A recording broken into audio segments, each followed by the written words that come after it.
हर व्यक्ति इकट्ठा करने में लगा हुआ रहता है, लेकिन हर व्यक्ति को ये मालूम नहीं कि वह इकट्ठा किसके लिए कर रहा है। प्राय लोग ऐसा ही उसका उत्तर देते हैं कि अपने परिवार के लिए, अपने आने वाली पीढ़ियों के लिए वह व्यक्ति इकट्ठा कर रहा है। यदि हमें जितना चाहिए उतना हमें मिल गया है, उससे अधिक भी यदि हमें मिल रहा है तो वह किस लिए मिल रहा है? वह हमें आगे देने के लिए, परोपकार के लिए मिल रहा है।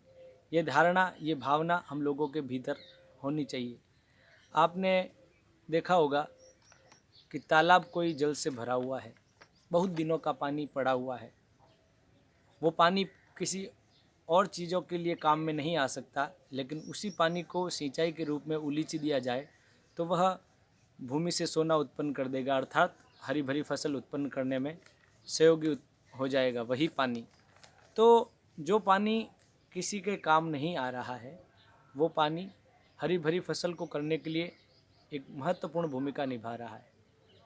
जो पैसा किसी के काम नहीं आ रहा है, आपको मालूम है पैसों की तीन ही गति है, भोग, दान या नाश। या तो आप उसका उपभोग कर सकते हैं, या आप उसका दान कर सकते हैं, अथवा वह अपने आप ही नष्ट हो जाएगा। इसलिए बुद्धिमान व्यक्ति को चाहिए कि नौका माही जल बढ़े, घर में बाढ़े दाम, दोनों हाथ उलीचिए, यही सयानो काम। जैसे नौका में जल बढ़ जाए तो समझदारी इसी में है कि उस जल को खाली कर दिया जाए, नहीं तो नौका डूब जाएगी।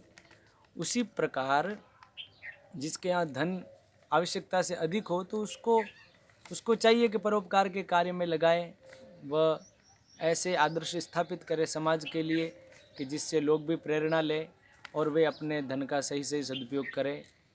एक महात्मा जी कहते हैं कि सज्जनों द्वारा जो धन लिया जाता है वो भी देने के लिए लिया जाता है। तो सज्जन लोग तो धन का संग्रह भी देने के लिए करते हैं, लेकिन जो असज्जन होते हैं, जो केवल धन को इकट्ठा करने में लगे रहते हैं, उनको मालूम नहीं कि इतना इकट्ठा करके मैं क्या करूँगा। क्योंकि धन की तीन ही गति बता दी, या तो आप उसको उपभोग कर सकते हैं किसी न किसी कार्य में, या उसका आप दान कर सकते हैं। ये दोनों आप नहीं करेंगे तो वो स्वतः ही नष्ट हो जाएगा। इसलिए चाहिए कि यदि भगवान ने हमें दिया है तो देने के लिए दिया है। जैसे कोई व्यक्ति किसी के चंदन लगाता है माथों पर, अलग अलग लोगों के अलग अलग सिर पे, ललाट पे तिलक लगाता है, तो उसकी अंगुलियां स्वतः ही महकने लगती है। यदि व्यक्ति पुष्प इकट्ठे करने लगता है तो उसके हाथ स्वतः ही महकने लगते हैं। तो जो इस प्रकार के कार्य करता रहता है, पर ही तसरी से धर्म नहीं भाई, पर पीड़ा सम नहीं अदमाई, इस प्रकार के परोपकार के कार्य में जो अपने तन मन धन से उपस्थित रहने वाला व्यक्ति है, वह निश्चित ही आगे जाता है, आगे बढ़ता है। उसकी विमल कीर्ति, उसका विमल यश दूर दराज तक फैलता है। यदि वो न चाहे तो भी फैलेगा, क्योंकि उसके सद्कार्य एक आदर्श स्थापित करते हैं और लोगों के लिए एक प्रेरणा बन करके रह जाते हैं। और वास्तव में मनुष्य जीवन की सार्थकता भी इसी में है। परोपकार के लिए ही वृक्ष छांव देते हैं।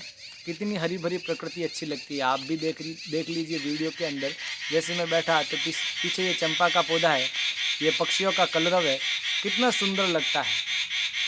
तो ये संपदा, जो धरती की संपदा है, ये भी कहीं ना कहीं मनुष्य के ऊपर निर्भर करती है। हालांकि भगवान ने सारी व्यवस्था अपने आप कर रखी है, लेकिन मनुष्य का भी इस धरती के लिए, इस भूमि के लिए कुछ न कुछ कर्तव्य बनता है, कुछ न कुछ इसका ऋण है।